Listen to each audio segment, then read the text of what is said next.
ਸਤਿ ਸ਼੍ਰੀ ਅਕਾਲ ਜੀ। ਦੇਸ਼ ਪ੍ਰਦੇਸ਼ ਲਾਈਵ ਦੇ ਵਿੱਚ ਸਵਾਗਤ ਹੈ ਜੀ। ਵਾਅਦੇ ਮੁਤਾਬਕ ਇੱਕ ਵਾਰ ਫੇਰ ਅਸੀਂ ਹਾਜ਼ਰ ਹਾਂ ਜੀ। ਸਾਡਾ ਤਹਈਆ ਔਰ ਮਨੋਰਥ ਇਹ ਹੈ ਕਿ ਜਦੋਂ ਪੰਜਾਬ ਦਾ ਸਟੂਡੈਂਟ ਪੰਜਾਬ ਦੇ ਕੰਸਲਟੈਂਟ ਕੋਲ ਜਾਂਦਾ ਹੈ ਕਿ ਮੈਨੂੰ ਕੈਨੇਡਾ ਜਾਣ ਵਾਸਤੇ ਕਿਹੜੀਆਂ ਦਸਤਾਵੇਜ਼ ਜਾਂ ਕਿਹੜੀਆਂ ਸ਼ਰਤਾਂ ਪੂਰੀਆਂ ਕਰਨੀਆਂ ਪੈਣੀਆਂ, ਤਾਂ ਉਹਦੇ ਕੋਲ ਬਹੁਤ ਸਾਰੀਆਂ ਆਪਸ਼ਨਸ ਪੰਜਾਬ ਦੇ ਵਿੱਚ ਹੁੰਦੀਆਂ ਨੇ, ਬਹੁਤ ਸਾਰੇ ਪਲੇਟਫਾਰਮ ਵੀ ਨੇ।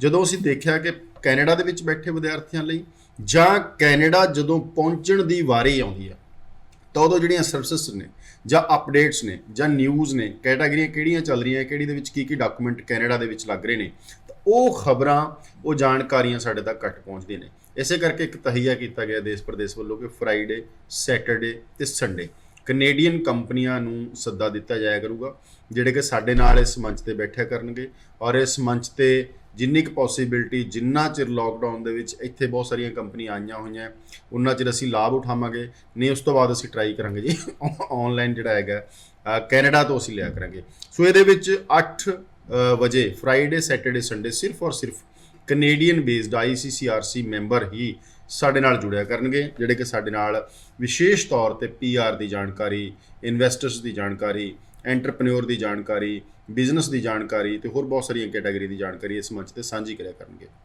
ਸਾਡੇ ਨਾਲ ਅੱਜ ਕੈਨੇਡੀਅਨ ਕੰਪਨੀ NHIS ਜੋ ਕਿ ਰਵਿੰਦਰ ਸਿੰਘ ਜੀ ਕੰਗ ਕਦੇ ਕਦੇ ਪੰਜਾਬ ਆਉਂਦੇ ਨੇ, ਪੰਜਾਬ ਵੀ ਇਹਨਾਂ ਦਾ ਆਫਿਸ ਹੈਗਾ, ਤੁਸੀਂ ਸੰਪਰਕ ਕਰ ਸਕਦੇ ਹੋ। ਇਹਨਾਂ ਦਿਨਾਂ ਦੇ ਵਿੱਚ ਪੰਜਾਬ ਸੀਗੇ, ਸੋ ਸਾਨੂੰ ਇਸ ਚੀਜ਼ ਦੀ ਬੜੀ ਖੁਸ਼ੀ ਹੋਈ ਕਿ ਇਸ ਵਕਤ ਸਾਡੇ ਨਾਲ ਇਸ ਮੰਚ ਤੇ ਉਹ ਕੈਨੇਡਾ ਦੀਆਂ ਜਿਹੜੀਆਂ ਪਾਲਿਸੀਆਂ ਨੇ, PR ਦੀਆਂ ਪਾਲਿਸੀਆਂ ਨੇ, ਅਪਡੇਟਸ ਨੇ, ਨਿਊਜ਼ ਨੇ, ਉਹ ਸਾਂਝੀਆਂ ਕਰਨ ਵਾਸਤੇ ਸਾਡੇ ਅੱਜ ਸਟੂਡੀਓ ਦੇ ਵਿੱਚ ਨੇ। ਨਹੀਂ ਤਾਂ ਇਹਨਾਂ ਨੂੰ ਅਸੀਂ ਆਨਲਾਈਨ ਲੈਣਾ ਸੀਗਾ ਜੇ ਕੈਨੇਡਾ ਹੁੰਦੇ। ਤਾਂ ਇੱਕ ਚੰਗੀ ਗੱਲ ਹੈ ਸਾਡੇ ਲਈ ਵੀ, ਤੁਹਾਡੇ ਲਈ ਵੀ, ਕਿ ਉਹ ਪੰਜਾਬ ਸੀ ਔਰ ਪੰਜਾਬ ਤੋਂ ਅਸੀਂ ਇਹਨਾਂ ਨੂੰ ਸਿੱਧਾ ਜਿਹੜਾ ਹੈਗਾ ਤੁਹਾਡੇ ਨਾਲ ਲਾਈਵ ਜੋੜਨ ਦੀ ਕੋਸ਼ਿਸ਼ ਕਰ ਰਹੇ ਹਾਂ। ਕੰਗ ਸਾਹਿਬ, ਸਵਾਗਤ ਤੁਹਾਡਾ ਸਭ ਤੋਂ ਪਹਿਲਾਂ ਤਾਂ। ਸਾਰੇ ਸਰੋਤਿਆਂ ਨੂੰ ਮੇਰੇ ਵੱਲੋਂ ਪਿਆਰ ਭਰੀ ਸਤਿ ਸ੍ਰੀ ਅਕਾਲ ਤੇ ਆਸ ਕਰਦਾ ਕਿ ਤੁਸੀਂ ਆਪਣੇ ਘਰਾਂ ਵਿੱਚ ਸਿਹਤ ਜਾਬਤਾ ਤੇ ਸੇਫ ਹੋਵੋਗੇ। ਜੀ ਰਣਵੀਰ ਕੰਗ ਸਾਹਿਬ, ਜਿਸ ਤਰ੍ਹਾਂ ਮੈਂ ਪਹਿਲਾਂ ਵੀ ਕਿਹਾ ਕਿ ਇੱਥੋਂ ਸਟੂਡੈਂਟ ਨੂੰ ਭੇਜਣ ਵਾਸਤੇ ਜਾਂ ਸਟੂਡੈਂਟ ਨੂੰ ਜਾਣ ਵਾਸਤੇ ਬੜੀਆਂ ਸਹੂਲਤਾਂ ਹੋ ਗਈਆਂ, ਬੜੇ ਸਾਰੇ ਕੰਸਲਟੈਂਟਸ ਆ ਗਏ, ਬੜੇ ਪੋਰਟਲਸ ਆ ਗਏ, ਬੜੀਆਂ ਚੀਜ਼ਾਂ ਉਹਦੇ ਹੱਥ 'ਚ ਨੇ। ਪਰ ਜਦੋਂ ਗੱਲ ਕਰਦੇ ਹਾਂ PR ਦੀ, ਗੱਲ ਕਰਦੇ ਹਾਂ ਕਾਨੂੰਨ ਕੈਨੇਡਾ ਦੀ, ਰਿਫਿਊਜੀ ਪ੍ਰੋਟੈਕਸ਼ਨ ਐਕਟ ਦੀ, ਬਾਰੀਕੀਆਂ ਦੀ, ਪੇਚੀਦਾ ਚੀਜ਼ਾਂ ਦੀ, ਜਿਹੜੀਆਂ ਕਿ ਕਈ ਵਾਰ ਵੀਜ਼ਾ ਰਿਫਿਊਜ਼ ਕਰਾ ਦਿੰਦੀਆਂ, ਤਾਂ ਉਹਦੇ ਵਾਸਤੇ ਸਾਡਾ ਤਹੀ ਹੈ ਕਿ ਅਸੀਂ ਐਕਸਪਰਟ ਲੋਕਾਂ ਨੂੰ ਲੈ ਕੇ, ਜਿਹਦੇ ਵਿੱਚੋਂ NHS ਔਰ ਰਵਿੰਦਰ ਸਿੰਘ ਜੀ ਕੰਗ ਸਾਡੇ ਨਾਲ ਇਸ ਵਕਤ ਮੌਜੂਦ ਨੇ। ਪਹਿਲਾ ਸਵਾਲ ਇਹ ਹੈਗਾ ਜੀ ਕਿ ਇਸ ਵਕਤ ਕੈਨੇਡਾ ਦੀ ਸਥਿਤੀ ਕੀ ਹੈ ਜੇ ਵੀਜ਼ਾ ਨੂੰ ਲੈ ਕੇ ਆਪਾਂ ਗੱਲ ਕਰ ਲਈਏ? ਕਿਹੜੇ PR ਐਪਲੀਕੇਸ਼ਨ ਜਿਹੜੀਆਂ ਨੇ, ਕਿਹਨਾਂ ਦਾ ਸਟੇਟਸ ਇਸ ਵਕਤ ਐਕਟੀਵੇਟ ਹੈਗਾ, ਔਨਸ਼ੋਰ ਨੇ ਭਾਵੇਂ ਆਫਸ਼ੋਰ ਨੇ, ਯਾਨੀ ਕਿ ਜੇ ਕੁੱਲ ਮਿਲਾ ਕੇ ਗੱਲ ਕਰ ਲਈਏ ਕਿ ਸਟੂਡੈਂਟ ਨੂੰ ਛੱਡ ਕੇ ਬਾਕੀ ਦੀ ਖਬਰਸਾਰ ਕੀ ਹੈਗੀ Canada the? First of all Ranveer ਜੀ, thank you so much, you consider me that capable ਕਿ ਮੈਂ ਤੁਹਾਡੇ ਕੁਐਰੀਜ਼ ਨੂੰ ਐਡਰੈਸ ਕਰ ਪਾਵਾਂ।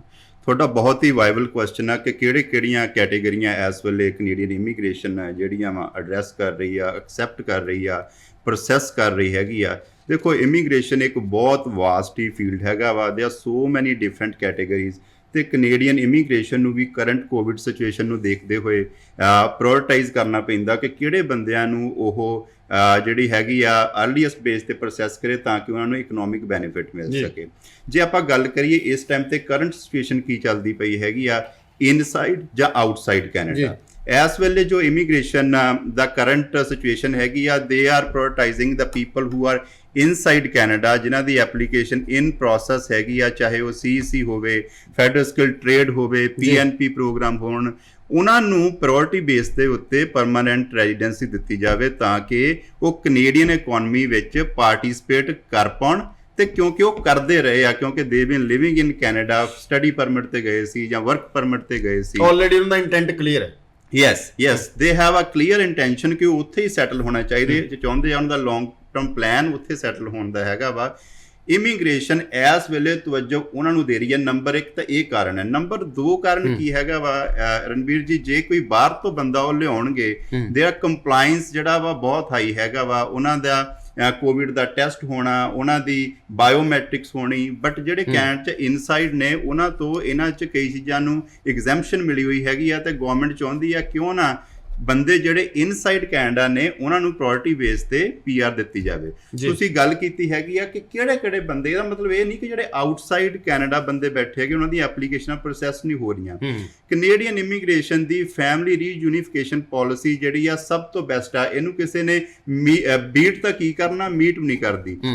ਇਸ ਦੇ ਵਿੱਚ ਇਸੇ ਕਰਕੇ ਫੈਮਿਲੀ ਕਲਾਸ ਦੇ ਵਿੱਚ ਜਿਹੜੇ ਅਡਾਪਸ਼ਨ ਕੇਸਿਸ ਨੇ ਜਾਂ ਸਪਾਊਸ ਕੇਸਿਸ ਨੇ ਜਾਂ ਪੇਰੈਂਟਸ ਦੇ ਕੇਸਿਸ ਨੇ, ਇਮੀਗ੍ਰੇਸ਼ਨ ਉਹਨਾਂ ਨੂੰ ਪ੍ਰੋਸੈਸ ਕਰ ਰਹੀ ਹੈਗੀ ਆ। ਪ੍ਰੋਸੈਸ ਕਰਕੇ ਉਹ ਫਾਈਨਲ ਡਿਟਰਮੀਨੇਸ਼ਨ ਤੇ ਆ, ਤੇ ਜੇ ਰਿਸਟ੍ਰਿਕਸ਼ਨ ਜਿਹੜੀਆਂ ਅਪਲਿਫਟ ਹੁੰਦੀਆਂ ਉਹਨਾਂ ਦੀ ਪਾਸਪੋਰਟ ਰਿਕੁਐਸਟ ਹੋ ਕੇ ਵੀਜ਼ਾ ਵੀ ਸਟੈਂਪ ਹੋਣਾ, they will be able to travel.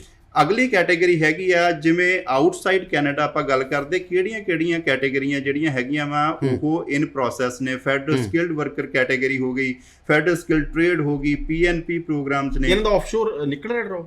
Offshore ਡਰਾ ਕੋਈ ਨਹੀਂ ਨਿਕਲਿਆ, ਬਟ ਦਾ ਐਪਲੀਕੇਸ਼ਨ ਦੇ ਵਰ ਆਲਰੇਡੀ ਇਨ ਪ੍ਰੋਸੈਸ। ਤੁਸੀਂ ਪਾ ਸਕਦੇ ਹੋ ਐਪਲੀਕੇਸ਼ਨ ਵੀ ਪਾ ਸਕਦੇ ਹੋ ਤੇ ਪ੍ਰੋਸੈਸ ਦੇ ਵਿੱਚ ਵੀ। ਯੈਸ, ਪ੍ਰੋਸੈਸ ਵਿੱਚ ਵੀ ਪਾ ਸਕਦੇ ਹੋ। ਜਿਹੜੀਆਂ ਪਹਿਲਾਂ ਪ੍ਰੋਸੈਸਿੰਗ 'ਚ ਚੱਲਦੀਆਂ ਪਈਆਂ ਸੀਗੀਆਂ, ਹੁਣ ਜਿੱਦਾਂ PNP ਦੇ ਡਰਾ ਕੱਢੇ ਹੈਗੇ ਆ, PNP ਵਿੱਚ ਜਿਨ੍ਹਾਂ ਦੇ ਸਕੋਰ ਇੰਨੇ ਬਣਦੇ, ਡਜ਼ਨਟ ਮੈਟਰ ਆਫਸ਼ੋਰ ਨੇ ਜਾਂ ਔਨਸ਼ੋਰ ਨੇ, ਉਹਨਾਂ ਨੂੰ ਵੀ ITA ਆਏ ਹੈਗੇ ਕਿਉਂਕਿ ਉਹਨਾਂ ਦੇ ਸਕੋਰ ਹੀ ਇੰਨੇ ਹਾਈ ਸੀਗੇ। ਜਿਨ੍ਹਾਂ ਦੇ ਸਿੰਪਲ ਡਰਾ ਨੇ like federal skilled express entry, ਉਹਨਾਂ ਦਾ ਸਿੰਸ ਜਨਵਰੀ 1 ਕੋਈ ਵੀ ਡਰਾ ਨਹੀਂ ਨਿਕਲਿਆ। ਬਟ ਉਹਨਾਂ ਵਿੱਚ ਜਿਹੜੀਆਂ ਪਹਿਲੀਆਂ ਐਪਲੀਕੇਸ਼ਨਾਂ ਇਨ ਪ੍ਰੋਸੈਸ ਚੱਲਦੀਆਂ ਪਈਆਂ ਸੀਗੀਆਂ, ਜਿਹੜੀਆਂ ਚੱਲਦੀਆਂ ਪਈਆਂ ਹੈਗੀਆਂ ਵਾ, ਜਿਵੇਂ ਰਣਵੀਰ ਜੀ ਅਸੀਂ GCMS notes global case management system ਦੇ ਵਿੱਚ ਜਿਹਨਾਂ ਨੂੰ ਟਾਈਮ ਕਾਫੀ ਹੋ ਗਿਆ, ਸਾਲ ਹੋ ਗਿਆ ਕਿ ਐਪਲੀਕੇਸ਼ਨਾਂ ਲੱਗੀਆਂ ਹੋਈਆਂ ਸੀ, ਕਲਾਇੰਟ ਵੀ ਈਗਰ ਨੇ, what's going on with their profile. ਉਹਨਾਂ ਦੀਆਂ ਐਪਲੀਕੇਸ਼ਨਾਂ ਬਾਰੇ ਜਦੋਂ ਅਸੀਂ ਇਮੀਗ੍ਰੇਸ਼ਨ ਤੋਂ ਪੁੱਛਿਆ ਕਿ ਵਾਟਸ ਗੋਇੰਗ ਔਨ, ਉਹ ਨੋਟਸ ਵਿੱਚ ਨਿਕਲ ਕੇ ਸਾਹਮਣੇ ਆਇਆ the application is already been processed, approve ਹੋ ਚੁੱਕੀ ਆ, but due to COVID-19 limited resources ਸਾਡੇ ਕੋਲ ਕੋਈ ਮਾਧਿਅਮ ਨਹੀਂ ਹੈਗਾ ਤੁਹਾਡਾ ਪਾਸਪੋਰਟ ਮੰਗਾ ਸਕੀਏ ਜਾਂ ਤੁਹਾਨੂੰ ਦੇ ਪਾਈਏ। ਉਹਨਾਂ ਦੀਆਂ ਜਿਹੜੀਆਂ ਐਪਲੀਕੇਸ਼ਨਾਂ ਵਾ ਹੋਲਡ ਤੇ ਪਈਆਂ ਨੇ। ਵਾਂਸ ਦਾ ਸਿਚੁਏਸ਼ਨ ਗੈਟਸ ਨਾਰਮਲ, ਸਾਰਿਆਂ ਨੂੰ ਜਿਹੜੀ ਹੈਗੀ ਆ ਉਹ PPR ਹੀ ਹੋਣੀ ਹੈਗੀ ਆ, ਪਾਸਪੋਰਟ ਰਿਕੁਐਸਟ ਹੋਣੀ ਆ, and they will be able to travel once the restriction will be uplifted. ਜੀ ਅੱਛਾ, ਇਸ ਤੋਂ ਇਲਾਵਾ ਕੈਨੇਡਾ ਦੇ ਮੈਂ ਕਈ ਸਾਰੇ YouTube ਚੈਨਲਸ ਦੇਖਦਾ ਰਹਿੰਦਾ, ਕਈ ਮਿੱਤਰ ਪਿਆਰੇ ਆਪਸ 'ਚ ਗੱਲ ਕਰਦੇ ਰਹਿੰਦੇ ਨੇ। 2-3 ਚੀਜ਼ਾਂ ਉੱਥੇ ਵੀ ਨਵੀਂ ਅਪਡੇਟ ਆਈਆਂ ਜਿਹਦੇ ਵਿੱਚ TR2 PR ਐਪਲੀਕੇਸ਼ਨਸ ਲੱਗ ਰਹੀਆਂ ਨੇ। ਹੈਲਥ ਵਰਕਰਸ ਦੀਆਂ ਤੁਸੀਂ ਬਹੁਤ ਵੱਡੀ ਖਬਰ ਹੈ, ਮੇਰੇ ਖਿਆਲ ਬੱਚਾ ਇਸ ਚੀਜ਼ ਨੂੰ ਜਾਣਦਾ ਕਿ 90,000 ਐਪਲੀਕੇਸ਼ਨਾਂ ਲਈਆਂ ਵੀ ਸੀਗੀਆਂ, ਔਰ ਗੁੰਮਰਾਹ ਵੀ ਕੀਤਾ ਗਿਆ ਪੰਜਾਬ ਦੇ ਲੋਕਾਂ ਨੂੰ ਕਿ ਜੀ 90,000 ਦੀ ਡਿਮਾਂਡ ਆ ਗਈ ਹੈ, ਤੁਸੀਂ ਵੀ ਅਪਲਾਈ ਕਰ ਦਿਓ। ਉਹ ਕਲੀਅਰ ਕੱਟ ਪੜਿਆ ਨਹੀਂ ਗਿਆ ਨਾ ਉਸ ਚੀਜ਼ ਨੂੰ ਲੈ ਕੇ। ਪਹਿਲਾਂ ਤਾਂ ਮੈਂ ਇਹ ਜਾਣਨਾ ਚਾਹੁੰਦਾ ਕਿ ਜਿਹੜਾ TR2 PR ਪ੍ਰੋਗਰਾਮ ਹੈ ਕਿਹਦੇ ਲਈ ਹੈ, ਕੀ ਪ੍ਰੋਗਰਾਮ ਹੈਗਾ?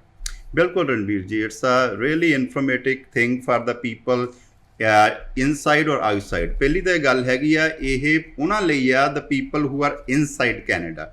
ਜਦੋਂ ਇਹ ਪਬਲਿਕ ਪਾਲਿਸੀ ਇਨ ਪਲੇਸ ਹੋਈ, ਉਹ ਕੈਨੇਡਾ ਦੇ ਵਿੱਚ ਸੀ, ਜਾਂ ਤਾਂ ਉਹਨਾਂ ਕੋਲ ਲੀਗਲ ਸਟੇਟਸ ਸੀ, ਚਾਹੇ ਉਹ ਸਟੱਡੀ ਪਰਮਿਟ ਤੇ ਹੋਣ, ਚਾਹੇ ਉਹ ਵਰਕ ਪਰਮਿਟ ਤੇ ਹੋਣ, ਜਾਂ ਉਹਨਾਂ ਦਾ ਲੀਗਲ ਸਟੇਟਸ ਐਕਸਪਾਇਰ ਹੋ ਚੁੱਕਾ ਸੀ ਪਰ ਉਹ ਰੀਸਟੋਰ ਕਰਾ ਸਕਦੇ ਸੀ। ਇਹਦੇ ਵਿੱਚ ਟੂਰਿਸਟ ਵਿਜ਼ਟਰ ਵੀ ਕੰਸੀਡਰ ਹੋਣਗੇ?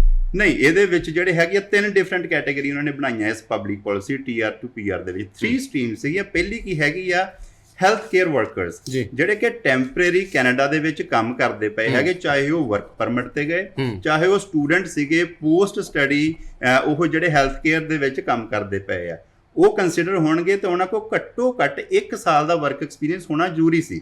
ਜਦੋਂ ਪਬਲਿਕ ਪਾਲਿਸੀ ਆਈ, ਇਹ ਫੁੱਲ ਟਾਈਮ 1 ਸਾਲ ਵਰਕ ਐਕਸਪੀਰੀਅੰਸ ਦਾ ਮਤਲਬ ਕੀ ਹੈਗਾ ਕਿ ਉਹਨਾਂ ਨੇ ਉਸ ਤੋਂ ਪਹਿਲਾਂ 1560 ਘੰਟੇ ਜਿਹੜੇ ਸੀਗੇ ਕੰਮ ਕੀਤੇ ਹੋਣੇ ਜ਼ਰੂਰੀ ਸੀ, ਚਾਹੇ ਉਹ ਫੁੱਲ ਟਾਈਮ ਹੋਣ, ਚਾਹੇ ਉਹ ਪਾਰਟ ਟਾਈਮ ਇਕੁਇਵਲੈਂਟ ਹੋਣ। ਮੀਨਸ ਉਹ ਚਾਹੇ 2 ਸਾਲਾਂ 'ਚ 15-15 ਘੰਟੇ ਮਿਲਾ ਕੇ ਜਿਹੜੇ 1 ਸਾਲ ਪੂਰੇ ਕਰ ਲੈਣ, ਜਾਂ ਸਾਲ 1 ਪੂਰਾ ਹੀ ਉਹਨਾਂ ਨੇ ਕੀਤਾ। ਹੈਲਥ ਵਰਕਰ ਦੀ ਗੱਲ ਕਰ ਰਹੇ, ਇਹ ਹੈਲਥ ਕੇਅਰ ਵਰਕਰ ਜਿਹੜੇ ਸੀਗੇ, ਉਹਨਾਂ ਨੇ ਲਿਸਟ ਕੱਢੀ ਆ ਆਕੂਪੇਸ਼ਨ, ਸਾਰੇ ਹੈਲਥ ਕੇਅਰ ਵਰਕਰਸ ਨਹੀਂ ਹੈਗੇ, ਉਹ ਉਹਨਾਂ ਨੇ ਲਿਸਟ ਆਫ ਆਕੂਪੇਸ਼ਨ ਕੱਢੀ ਆ। ਉਹਨਾਂ ਵਿੱਚੋਂ ਜਿਨ੍ਹਾਂ ਕੋਲ 1 ਸਾਲ ਦਾ ਐਕਸਪੀਰੀਅੰਸ ਹੈਗਾ ਵਾ, ਉਹਨਾਂ ਦੀਆਂ 20,000 ਐਪਲੀਕੇਸ਼ਨਾਂ ਉਹਨਾਂ ਨੇ ਲੈਣੀਆਂ ਮਨਜ਼ੂਰ ਕੀਤੀਆਂ ਸੀ। ਨੰਬਰ 2 ਕੈਟੇਗਰੀ ਕੀਤੀ ਸੀ other essential occupation, other essential NOC codes, ਜਿਹਦੇ ਵਿੱਚ ਵੀ ਉਹਨਾਂ ਨੇ ਲਿਸਟ ਆਫ ਆਕੂਪੇਸ਼ਨ ਦਿੱਤੀ।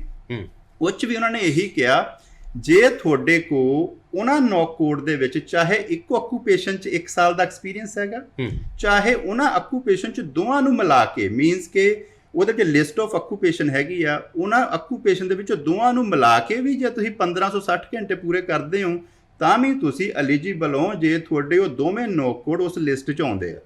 ਹੁਣ ਇਹਦੇ 'ਚ ਮੇਰਾ ਇੱਕ ਸਵਾਲ ਹੈਗਾ ਜੀ, ਫੋਰ ਐਗਜ਼ਾਮਪਲ ਇੱਕ ਵਿਦਿਆਰਥੀ ਹੈਲਥ ਕੇਅਰ ਵਰਕਰ ਦੇ ਕੋਰਸ ਤੇ ਗਿਆ ਸੀ, ਪੜ੍ਹਾਈ ਹਲੇ 2 ਸਾਲ ਹੋਈ ਹੈ, ਹਲੇ ਉਹਦੇ ਕੋਲ ਤਜਰਬਾ ਜਿਹੜਾ ਹੈਗਾ ਡਿਊਰਿੰਗ ਦਾ ਸਟੱਡੀ ਹੈ, ਬਾਅਦ ਦੇ ਵਿੱਚ ਨਹੀਂ ਹੈ, ਨਾ ਹੀ ਉਹਦੇ ਕੋਲ ਵਰਕ ਪਰਮਿਟ ਹੈ, ਕੀ ਉਹ ਐਲੀਜੀਬਲ ਹੋਊਗਾ? ਜੇ ਉਹ 1560 ਘੰਟੇ during the period of study same field ਵਿੱਚ ਆਵਰਸ ਆਪਣੇ ਪੂਰੇ ਕਰਦਾ ਵਾ, yes he or she was eligible or is eligible, even ਉਹਦੀ ਕੋਰਸ ਜਿਹੜੀ ਹੈਗੀ ਆ ਉਹ ਕੰਪਲੀਟ ਹੋਣ ਵਾਲਾ ਵਾ। ਦੇਖੋ ਰਣਬੀਰ ਜੀ, ਜੇ ਹਜੇ ਕੋਰਸ ਚੱਲਦਾ ਪਿਆ 2 ਸਾਲ ਦਾ ਕੋਰਸ ਆ, 20 ਆਵਰਸ ਤੋਂ ਵੱਧ ਤਾਂ ਉਹ ਕੰਮ ਕਰਦਾ ਹੀ ਨਹੀਂ ਹੋਊਗਾ, ਰਾਈਟ, ਕਰ ਹੀ ਨਹੀਂ ਸਕਦਾ ਅਨਲੈਸ ਕਿ ਉਹਦੀ ਵੋਕੇਸ਼ਨ ਚੱਲਦੀਆਂ ਹੋਣ ਜਾਂ ਜਿਹੜਾ ਵਾ ਉਹਦਾ ਜਿਹੜਾ ਟਾਈਮ ਪੀਰੀਅਡ ਆਫ ਚੱਲਦਾ ਹੋਵੇ ਜੀ। ਸਾਡੇ ਕੋਲ ਬਹੁਤ ਸਾਰੇ ਇਦਾਂ ਦੇ ਸਟੂਡੈਂਟ ਆਏ ਜਿਹੜਾਂ ਦੇ ਘੰਟੇ ਪੂਰੇ ਹੁੰਦੇ ਪਏ ਸੀ, ਰਾਈਟ, ਤੇ ਉਹਨਾਂ ਦੀਆਂ ਐਪਲੀਕੇਸ਼ਨਾਂ ਲੱਗੀਆਂ ਵੀ ਹੈਗੀਆਂ। ਜੋ ਤੁਹਾਡਾ ਕੁਐਸਚਨ ਹੈਗਾ ਕਿ ਜੇ ਆਵਰ ਪੂਰੇ ਹੁੰਦੇ ਸੀ during the period of study, yes, ਜੇ ਉਹਨਾਂ ਨੇ ਟਰਮ ਐਂਡ ਕੰਡੀਸ਼ਨ ਨੂੰ ਪੂਰਾ ਕਰਦੇ ਹੋਏ ਮੀਨਸ ਕਿ 20 ਆਵਰ ਹੀ ਕਰਦੇ ਪਏ ਸੀ ਤੇ ਉਹ ਟਾਈਮ ਪੀਰੀਅਡ ਆਪਾਂ ਪੂਰਾ ਮਿਲਾ ਕੇ ਇਮੀਗ੍ਰੇਸ਼ਨ ਨੂੰ ਸਮਝਾਉਂਦੇ ਆ, ਯੈਸ ਇਟ ਇਜ਼ ਐਕਸੈਪਟੇਬਲ, ਤੇ ਉਹ ਐਪਲੀਕੇਸ਼ਨ ਲਾ ਸਕਦੇ ਨੇ। ਹੁਣ ਇਹਦਾ ਮਤਲਬ ਜਿਹੜੀਆਂ ਐਸੈਂਸ਼ੀਅਲ ਵਰਕਰਸ ਨੇ, ਜਿਹੜੇ ਬਾਕੀ ਕੈਟਾਗਰੀ ਨੇ, ਨਾਟ ਹੈਲਥ ਕੇਅਰ ਵਰਕਰ, ਉਹਨਾਂ ਦੇ ਉੱਪਰ ਵੀ ਇਹੀ ਚੀਜ਼ ਲਾਗੂ ਹੋਣੀ ਹੈਗੀ ਹੈ। ਜਿਹੜੀ A ਤੇ B ਸਟਰੀਮ ਹੈਗੀ ਆ ਜਿਹਦੇ ਵਿੱਚ ਹੈਲਥ ਵਰਕਰਸ ਨੇ, ਹੈਲਥ ਕੇਅਰ ਵਰਕਰਸ ਤੇ ਅਦਰ ਅਸੈਂਸ਼ੀਅਲਸ, ਉਹਨਾਂ ਦੋਵਾਂ ਦੇ ਉੱਤੇ 1 ਸਾਲ ਦੇ ਵਰਕ ਐਕਸਪੀਰੀਅੰਸ ਦੀ ਕੰਡੀਸ਼ਨ ਜਿਹੜੀ ਆ ਉਹ ਹੈਗੀ ਆ, ਹੋਣੀ ਚਾਹੀਦੀ ਆ। ਹੁਣ ਇੱਕ ਚੀਜ਼ ਮੈਂ ਤੁਹਾਨੂੰ ਹੋਰ ਦੱਸ ਦਿੰਦਾ, ਜਿਹੜੀ A ਸਟਰੀਮ ਆ, ਸਪੋਜ਼ ਕਰੋ ਹੈਲਥ ਕੇਅਰ ਵਰਕਰ ਵਿੱਚ ਬੰਦੇ ਨੇ ਕੰਮ ਕੀਤਾ, ਉਹਨਾਂ ਨੇ 6 ਮਹੀਨੇ ਹੈਲਥ ਕੇਅਰ 'ਚ ਕਰ ਲਿਆ ਜੀ, ਤੇ 6 ਮਹੀਨੇ ਉਹਨੇ ਜਿਹੜੀ ਹੈਗੀ ਆ ਨੌਨ ਐਸੈਂਸ਼ੀਅਲ ਆਕੂਪੇਸ਼ਨ 'ਚ ਕਰ ਲਿਆ। ਉਹਨਾਂ ਦੋਵਾਂ ਨੂੰ ਮਿਲਾ ਕੇ ਵੀ ਜੇ ਉਹ 1560 ਘੰਟੇ ਪੂਰੇ ਕਰਦਾ ਵਾ ਤੇ ਤਾਂ ਵੀ ਉਹ ਐਲੀਜੀਬਲ ਆ। ਕਮਾਲ ਦੀ ਸਟਰੀਮ ਹੈ, ਕਿਸਮ ਦੀ ਬਹੁਤ ਵੱਡਾ ਬੋਝ ਉਤਰਦਾ ਉਸ ਵਿਅਕਤੀ ਤੋਂ ਜਿਹੜਾ ਕਿ ਉੱਥੇ ਬੈਠਿਆ ਹਾਲੇ ਵੇਟ ਕਰਦਾ ਸੀ। ਜੋ ਤੁਸੀਂ ਵਰਡ ਰਣਬੀਰ ਜੀ ਯੂਜ਼ ਕੀਤੇ, ਬੋਝ ਉਤਰਦਾ, ਇਹੀ ਚੀਜ਼ ਉਤਾਰਨ ਦੇ ਲਈ ਪਬਲਿਕ ਪਾਲਿਸੀ ਕਿਉਂ ਬਣਾਈ ਜਾਂਦੀ ਹੈ? ਪਬਲਿਕ ਪਾਲਿਸੀ ਬਣਾਈ ਜਾਂਦੀ ਹੈ ਫਾਰ ਦਾ ਪਬਲਿਕ ਇੰਟਰਸਟ, ਕਿ ਉਹਨਾਂ ਨੂੰ ਉਹਦਾ ਫਾਇਦਾ ਦਿੱਤਾ ਜਾ ਸਕੇ। ਇਮੀਗ੍ਰੇਸ਼ਨ ਨੇ ਇਹ ਦੇਖਿਆ ਕਿ ਇਸ ਵੇਲੇ ਕਿਹੜੇ ਬੰਦੇ ਨੇ ਜਿਹੜੇ ਬੈਕਬੋਨ ਆਫ ਦਾ ਇਕਨੋਮੀ ਬਣੇ ਹੋਏ ਨੇ, ਕਿਹੜੇ ਬੰਦੇ ਨੇ ਜਿਹੜੇ ਸਾਨੂੰ ਚਾਹੀਦੇ ਨੇ ਜਾਂ ਚਾਹੀਦੇ ਹੋਣਗੇ ਇਨ ਫਿਊਚਰ, ਉਹਨਾਂ ਨੂੰ ਦੇਖਦੇ ਹੋਏ ਉਹਨਾਂ ਨੇ ਰਿਲੈਕਸੇਸ਼ਨ ਇੰਨੀ ਦੇ ਦਿੱਤੀ, ਇਦਾਂ ਦੀ ਰਿਲੈਕਸੇਸ਼ਨ ਇਮੀਗ੍ਰੇਸ਼ਨ ਦੇ ਵਿੱਚ ਇਨ ਮਾਈ, ਜਦੋਂ ਦਾ ਮੈਂ ਪ੍ਰੋਫੈਸ਼ਨ ਸ਼ੁਰੂ ਕੀਤਾ ਹੈਗਾ, ਆਈ ਹੈਵਨਟ ਸੀਨ ਦੈਟ, ਤੇ ਮੈਨੂੰ ਲੱਗਦਾ ਨਹੀਂ ਕਿ ਹੋ ਵੀ ਪਾਣੀ ਹੈਗੀ ਆ, ਬਟ ਇਮੀਗ੍ਰੇਸ਼ਨ ਚਾਹੁੰਦੀ ਆ ਕਿ ਕੈਨੇਡੀਅਨ ਗਵਰਨਮੈਂਟ ਚਾਹੁੰਦੀ ਆ ਕਿ ਜਿਹੜੇ ਸਫਰ ਨੇ, ਜਿਨ੍ਹਾਂ ਨੇ ਇਸ ਸਿਚੁਏਸ਼ਨ ਦੇ ਵਿੱਚ ਸਾਡਾ ਸਾਥ ਦਿੱਤਾ ਹੈਗਾ ਵਾ, ਇਦਾਂ ਦੀ ਵਰਸ ਸਿਚੁਏਸ਼ਨ ਵਿੱਚ ਵੀ ਫਰੰਟ ਐਂਡ ਦੇ ਉੱਤੇ ਕੰਮ ਕੀਤਾ, ਸਾਡੇ ਲਈ ਵਾਰੀਅਰ ਬਣੇ ਰਹੇ ਹੈਗੇ ਆ, ਉਹਨਾਂ ਨੂੰ ਕਿਉਂ ਨਾ ਬੈਨੀਫਿਟ ਦਿੱਤਾ ਜਾਵੇ। ਇਹੀ ਬੈਨੀਫਿਟ ਦੇਣ ਦੇ ਲਈ ਇੰਨੀਆਂ ਰਿਲੈਕਸੇਸ਼ਨ ਦੇ ਕੇ ਇਹ TR to PR ਜਿਹੜਾ ਪਾਥਵੇ ਪ੍ਰੋਗਰਾਮ ਨੂੰ ਲਿਆਂਦਾ ਗਿਆ। ਇਹ ਪਬਲਿਕ ਪਾਲਿਸੀ ਦੇ ਅੰਡਰ ਹੀ ਆਉਂਦਾ ਹੈਗਾ। Absolutely it's under public policy. ਜਦੋਂ ਅਸੀਂ ਸੇਫਟੀ ਦੀ ਗੱਲ ਕਰਦੇ ਹਾਂ, ਫਿਊਚਰ ਦੀ ਗੱਲ ਕਰਦੇ ਹਾਂ, ਐਜੂਕੇਸ਼ਨ ਦੀ ਗੱਲ ਕਰਦੇ ਹਾਂ, ਨੈਸ਼ਨਲ ਸਪੋਰਟ ਦੀ ਗੱਲ ਕਰਦੇ ਹਾਂ, ਚਾਹੇ ਪ੍ਰੋਵਿੰਸ ਸਪੋਰਟ ਦੀ ਗੱਲ ਕਰੀਏ, ਤਾਂ ਕੈਨੇਡਾ ਪੋਟਿਆਂ ਦੇ ਗਿਣਿਆ ਜਾਣ ਵਾਲਾ ਦੇਸ਼ ਬਣ ਗਿਆ। ਜਦੋਂ ਅਸੀਂ ਇਹ ਪਬਲਿਕ ਪਾਲਿਸੀ ਤੁਹਾਡੇ ਨਾਲ ਗੱਲ ਕਰ ਰਹੇ ਹਾਂ, TR to PR ਗੱਲ ਕਰ ਰਹੇ ਹਾਂ, ਤਾਂ ਕੰਗ ਸਾਹਿਬ ਹੁਣ ਵਿਸ਼ਵ ਦੇ ਵਿੱਚ ਲੋਕਾਂ ਲਈ ਪੈਸਾ ਨੋ ਡਾਊਟ ਮੈਨੇ ਰੱਖੇਗਾ, ਪਰ ਸਭ ਤੋਂ ਪਹਿਲਾਂ ਆਪਣੀ ਜ਼ਿੰਦਗੀ ਹੈ ਕਿ ਮੈਂ ਆਪਣੀ ਜ਼ਿੰਦਗੀ ਬਚਾਉਣਾ। ਕਾਰੋਬਾਰ ਤੋਂ ਪਹਿਲਾਂ ਜ਼ਿੰਦਗੀ ਬਚਾਉਣੀ ਜ਼ਰੂਰੀ ਹੈ। ਜਾਂ ਕੋਈ ਮੁਸੀਬਤ ਪੈ ਜਾਏ ਕੱਲ੍ਹ ਨੂੰ, ਮੇਰੇ ਲਈ ਮੇਰਾ ਜਿਹੜਾ ਦੇਸ਼ ਹੈਗਾ ਕਿੰਨਾ ਖੜਦਾ ਹੈਗਾ, ਤਾਂ ਉਹਦੇ ਵਿੱਚ ਕੈਨੇਡਾ ਬਹੁਤ ਵੱਡੇ ਪੱਧਰ 'ਤੇ ਇੱਕ ਪੰਜਾਬੀਆਂ ਦਾ ਸ਼ਬਦ ਹੈ ਕਿ ਨਿੱਤਰ ਕੇ ਸਾਹਮਣੇ ਆਇਆ ਹੈਗਾ, ਔਰ ਉਹ ਇੱਕ ਮਤਲਬ ਕੁਛ ਹੀ ਚੰਦ ਦੇਸ਼ਾਂ ਦੇ ਵਿੱਚੋਂ ਲਿਸਟ ਦੇ ਵਿੱਚ ਉਹਦੀ ਸ਼ਮੂਲੀਅਤ ਹੋ ਗਈ ਹੈ। ਕੀ ਤੁਹਾਨੂੰ ਲੱਗਦਾ ਹੈ ਕਿ ਆਉਣ ਵਾਲੇ ਸਮੇਂ ਦੇ ਵਿੱਚ ਬਹੁਤ ਸਾਰੇ ਵਿਸ਼ਵ ਭਰ ਦੇ ਵਿੱਚੋਂ ਲੋਕ ਨੇ ਜਿਹੜੇ ਐਂਟਰਪ੍ਰੈਨਿਓਰ, ਇਨਵੈਸਟਰਸ, ਬਿਜ਼ਨਸਮੈਨ ਜਾਂ ਹੋਰ ਜਿਨ੍ਹਾਂ ਕੋਲ ਜੋ ਵੀ ਕੋਈ ਕੈਟਾਗਰੀ ਦੇ ਵਿੱਚ ਉਹ ਸ਼ਾਮਲ ਹੋਣਗੇ, ਉਹ ਵੱਡੀ ਤਾਦਾਦ ਹੁਣ ਕੈਨੇਡਾ ਵੱਲ ਮੂਵ ਹੋਊਗੀ? ਰਣਬੀਰ ਜੀ, ਹੋਊਗੀ ਕੀ ਹੋ ਰਹੀ ਆ already. If you C the incline, ਕਿੰਨੇ ਲੋਕੀ ਜਿਹੜੇ ਇੰਟਰਸਟਿਡ ਨੇ ਕਿ ਇਦਾਂ ਦੀ ਕੰਟਰੀ 'ਚ ਜਾਇਆ ਜਾਵੇ ਜਿਹੜੀ ਇੱਕ ਨਿਊਟਰਲ ਕੰਟਰੀ ਹੋਵੇ, ਜਿਹੜੀ ਕਿ ਆਪਣੇ ਸਿਟੀਜ਼ਨ ਜੇ ਪਰਮਾਨੈਂਟ ਰੈਜ਼ੀਡੈਂਸ ਦਾ ਖਿਆਲ ਕਰੇ। ਉਹਦੇ ਵਿੱਚ ਕੈਨੇਡਾ ਇੱਕ ਮੂਰਲੀ ਕਤਾਰ ਵਿੱਚ ਕਿ ਸਭ ਤੋਂ ਉੱਪਰ ਪਹਿਲੇ ਦੂਜੇ ਨੰਬਰ ਕੰਟਰੀਆਂ ਵਿੱਚ ਜਿਹੜੇ ਆ ਕੇ ਖੜਾ ਹੋ ਗਿਆ ਹੈਗਾ ਵਾ। ਕਿੱਦਾਂ ਤੁਹਾਨੂੰ ਜਿਹੜੀ ਹੈਗੀ ਆ ਇਮੀਗ੍ਰੈਂਟਸ ਨੂੰ ਕਿੱਦਾਂ ਕੰਟਰੀ ਅਟਰੈਕਟ ਕਰ ਸਕਦੀ ਆ? ਜਦੋਂ ਕਿ ਤੁਹਾਡੇ ਇਮੀਗ੍ਰੈਂਟਸ ਦਾ ਸਤਿਕਾਰ ਹੋਵੇ, ਇਮੀਗ੍ਰੈਂਟਸ ਨੂੰ ਇਕੁਅਲ ਓਪਰਚੁਨਿਟੀ ਹੋਵੇ, ਇਮੀਗ੍ਰੈਂਟਸ ਨੂੰ ਉੱਥੇ ਲੈਂਡ ਆਫ ਓਪਰਚੁਨਿਟੀ ਮਿਲੇ ਕਿ ਜੇ ਉੱਥੇ ਜਾਣਗੇ, ਉੱਥੇ ਜਾ ਕੇ ਉਹਨਾਂ ਨੂੰ ਦੇਖੋ ਬੇਸਿਕ ਚੀਜ਼ਾਂ ਰਣਬੀਰ ਜੀ ਕੀ ਨੇ, ਕਿਸੇ ਵੀ ਕੰਟਰੀ ਜਾਵੇ, ਤੁਹਾਡੀ ਹੈਲਥ ਤੇ ਬੱਚਿਆਂ ਦੀ ਐਜੂਕੇਸ਼ਨ। ਕੈਨੇਡਾ ਵਰਗੀ ਕੰਟਰੀ ਦੇ ਵਿੱਚ, ਹਾਂ ਹੋਰ ਵੀ ਕੰਟਰੀਆਂ ਨੇ ਜਿੱਥੇ ਫੈਸਿਲਿਟੀ ਦਿੱਤੀ ਜਾਂਦੀ ਹੈਗੀ ਆ, ਐਜੂਕੇਸ਼ਨ +2 ਤੱਕ ਬੱਚਿਆਂ ਦੀ ਫ੍ਰੀ ਹੈਗੀ ਆ। Health care, every province run their own education system, same as ਜਿਹੜਾ ਹੈਲਥ ਸਿਸਟਮ ਜਿਹੜਾ ਹੈਗਾ ਵਾ। ਹੁਣ ਜੇ ਦੋਵੇਂ ਚੀਜ਼ਾਂ ਜਿਹੜੀਆਂ ਕਿ ਸਭ ਤੋਂ ਹੀ ਬੰਦੇ ਨੂੰ ਹਿਲਾ ਕੇ ਰੱਖ ਦਿੰਦੀਆਂ ਹੈਗੀਆਂ ਵਾ, ਸਪੈਸ਼ਲੀ ਇਦਾਂ ਦੀ ਤਰਾਸਦੀ ਵਿੱਚ, ਜਦੋਂ ਕਿ ਜੇ ਇਦਾਂ ਦਾ ਤੁਹਾਡੇ ਤੇ ਟਾਈਮ ਆ ਜਾਵੇ ਤਾਂ ਤੁਹਾਡੇ ਪੱਲੇ ਕੱਖ ਨਹੀਂ ਰਹਿੰਦਾ ਹੈਗਾ। ਸਾਈਕੋਲੋਜੀਕਲੀ ਤਾਂ ਤੁਸੀਂ ਹੁੰਨੇ ਹੀ ਹੋ, ਮੈਂਟਲੀ ਫਿਜ਼ੀਕਲੀ ਤਾਂ ਹੁੰਨੇ ਹੋ, ਫਾਈਨੈਂਸ਼ੀਅਲੀ ਤੁਸੀਂ ਡਰੇਨ ਆਊਟ ਹੋ ਜਾਂਦੇ ਹੋ। ਕੰਟਰੀ ਲਾਈਕ ਕੈਨੇਡਾ ਤੁਹਾਡੀ ਬੈਕ ਤੇ ਖੜੀ ਸੀ ਤੁਹਾਨੂੰ ਹਰ ਇੱਕ ਚੀਜ਼ ਪ੍ਰੋਵਾਈਡ ਕਰਨ ਦੇ ਲਈ। ਬਟ ਇਹਦਾ ਮਤਲਬ ਇਹ ਨਹੀਂ ਸੰਧੂ ਸਾਹਿਬ ਕਿ ਜੇ ਉਹਦਾ ਚੰਗੀਆਂ ਨੇ, ਦੇ ਗੋਣਾ ਐਕਸੈਪਟ ਐਵਰੀਬਾਡੀ ਜਿਹਦੇ ਪੱਲੇ ਆ ਕੁਛ ਜਿਹੜਾ ਉਹਨਾਂ ਨੂੰ ਵੀ ਲੱਗਦਾ ਕਿ ਇਹ ਆ ਕੇ ਸਾਡੀ ਕੰਟਰੀ ਦੇ ਵਿੱਚ ਵੀ ਇਕਨੋਮਿਕ ਜਿਹੜਾ ਹੈਗਾ ਬੈਨੀਫਿਟ ਦੇ ਸਕਦਾ ਹੈਗਾ ਵਾ, ਸਾਡੀ ਕੰਟਰੀ ਨੂੰ ਉੱਪਰ ਲਿਜਾਣ ਦੇ ਲਈ ਸਾਡਾ ਸਾਥ ਦੇ ਸਕਦਾ ਹੈਗਾ ਵਾ, ਇਟਸ ਆਲਰੇਡੀ ਓਪਨ। ਕਿਵੇਂ ਦੇਖੋ, ਇਮੀਗ੍ਰੇਸ਼ਨ ਦਾ ਗੋਲ ਆਲਰੇਡੀ ਅਗਲੇ 3 ਸਾਲਾਂ ਦਾ ਬਹੁਤ ਵੱਡਾ ਹੋ ਚੁੱਕਾ ਹੈਗਾ ਵਾ। ਜਿਹੜੀ 3,25,000 30,000 ਇਮੀਗ੍ਰੇਸ਼ਨ ਹੁੰਦੀ ਸੀਗੀ ਉਹ 4 ਲੱਖ 1,000 2,000 ਤੇ ਆ ਕੇ ਖੜੀ ਹੋ ਗਈ ਹੈਗੀ ਆ। ਮੀਨਸ ਕਿ ਅਗਲੇ 3 ਸਾਲਾਂ 'ਚ 1.2 ਮਿਲੀਅਨ ਲੋਕਾਂ ਨੂੰ ਇਮੀਗ੍ਰੇਸ਼ਨ ਮਿਲਣੀ ਹੈਗੀ ਆ। ਤੁਸੀਂ ਦਿਖਾਓ ਮੈਨੂੰ ਕੋਈ ਕੰਟਰੀ ਜਿਨ੍ਹਾਂ ਦਾ ਐਡਾ ਵੱਡਾ ਇਮੀਗ੍ਰੇਸ਼ਨ ਦਾ ਗੋਲ ਹੋਵੇ।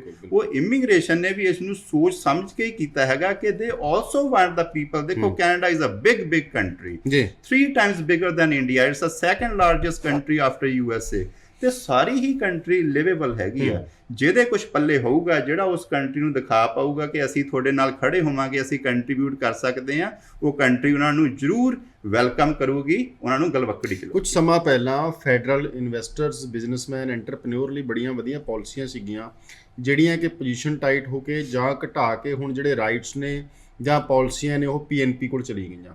ਬਹੁਤ ਸਾਰੀਆਂ PNP ਜਿਹੜੀਆਂ ਆਪਣੇ ਆਧਾਰ ਤੇ ਪਾਲਿਸੀਆਂ ਘੜਦੀਆਂ ਨੇ, ਆਪਣੇ ਬਿਜ਼ਨਸਮੈਨ ਨੂੰ, ਐਂਟਰਪ੍ਰੈਨਿਓਰ ਨੂੰ, ਇਨਵੈਸਟਰਸ ਨੂੰ ਲੈ ਕੇ ਆਉਂਦੀਆਂ ਨੇ। ਕਿ ਤੁਹਾਨੂੰ ਲੱਗਦਾ ਕਿ ਆਉਣ ਵਾਲੇ ਫਿਊਚਰ ਦੇ ਵਿੱਚ ਵੀ PNP ਦੇ ਥਰੂ ਹੀ ਬਿਜ਼ਨਸਮੈਨ ਦੀਆਂ ਐਪਲੀਕੇਸ਼ਨਾਂ ਜਾਣਗੀਆਂ, ਫੈਡਰਲ ਢਾਂਚੇ ਦੇ ਵਿੱਚ ਵੀ ਕੋਈ ਨਵੀਂ ਇਜਾਦ ਹੋਏਗੀ ਕੈਟਾਗਰੀ? ਦੇਖੋ ਰਣਵੀਰ ਜੀ, ਫੈਡਰਲ ਗਵਰਨਮੈਂਟ ਨੇ ਦੇਖਣਾ ਹੁੰਦਾ ਵਾ ਕਿ ਸਾਰੀ ਕੰਟਰੀ ਦੇ ਲਈ ਕਿਵੇਂ ਉਸ ਚੀਜ਼ ਦਾ ਬੈਨੀਫਿਟ ਲਿਆ ਜਾ ਸਕਦਾ ਹੈ। ਉਹਨਾਂ ਨੇ ਕਿਉਂ ਇਹ ਪ੍ਰੋਵਿੰਸਿਸ ਤੇ ਇਹ ਦੇ ਦਿੱਤੀ ਸੀਗੀ ਉਹਨਾਂ ਨੂੰ ਜ਼ਿੰਮੇਵਾਰੀ ਕਿ ਤੁਸੀਂ ਆਪਣੇ ਲੈਵਲ ਦੇ ਉੱਤੇ ਹੀ PNC provincial nominee certificate issue ਕਰੋ, ਬੰਦੇ ਸਿਲੈਕਟ ਕਰੋ, because they have seen the people. ਉਹਨਾਂ ਦੇ ਪ੍ਰੋਗਰਾਮ ਦੇ ਵਿੱਚ ਜਿਹੜੇ ਆਉਂਦੇ ਸੀਗੇ ਉਹਨਾਂ ਵਿੱਚ ਬਿਗ ਫਿਸ਼ਿਸ ਜਿਹੜੀਆਂ ਸੀਗੀਆਂ ਸਪੈਸ਼ਲੀ ਫਰਮ ਚਾਈਨਾ ਔਰ ਅਦਰ ਰਿਚੈਸਟ ਕੰਟਰੀ, ਉਹ ਕੈਟੇਗਰੀਜ਼ ਨੂੰ ਵਿਦਿਨ ਆਵਰਸ ਜਿਹੜੀਆਂ ਫੁੱਲਫਿਲ ਕਰ ਦਿੰਦੀਆਂ ਸੀਗੀਆਂ, ਮਤਲਬ ਕੈਪ ਰੀਚ ਹੋ ਜਾਂਦੀ ਸੀ। ਤੇ ਕਈ ਲੋਕੀ ਇਦਾਂ ਦੇ ਜਿਹੜੇ ਕਿ ਐਕਚੁਅਲ ਇਕਨੋਮਿਕ ਬੈਨੀਫਿਟ ਕੈਨੇਡਾ ਨੂੰ ਦੇ ਸਕਦੇ ਆ, ਬਿਜ਼ਨਸ ਉੱਥੇ ਖੋਲ ਕੇ ਉਹਨੂੰ ਰਨ ਕਰਕੇ ਕੈਨੇਡੀਅਨ ਸਿਟੀਜ਼ਨ ਜਾਂ PR ਨੂੰ ਹਾਇਰ ਕਰਕੇ, ਉਹ ਜਿਹੜੀ ਉਹਨਾਂ ਨੇ ਦੇਖਿਆ ਕਿ ਓਪਰਚੁਨਿਟੀ ਐਕਚੁਅਲੀ ਜਿਸ ਮਾਈਂਡ ਸੈਟ ਦੇ ਨਾਲ ਹੀ ਸ਼ੁਰੂ ਕੀਤੀ ਸੀਗੀ, ਇੰਨੇ ਕੁ ਪੈਸੇ ਨਾਲ ਕੀ ਬਣਨਾ ਹੈਗਾ ਵਾ, $500,000 ਦੇ ਨਾਲ, $1 ਮਿਲੀਅਨ ਦੇ ਨਾਲ 1.6 ਮਿਲੀਅਨ ਦਾ ਐਸੈਟ ਹੋਵੇ।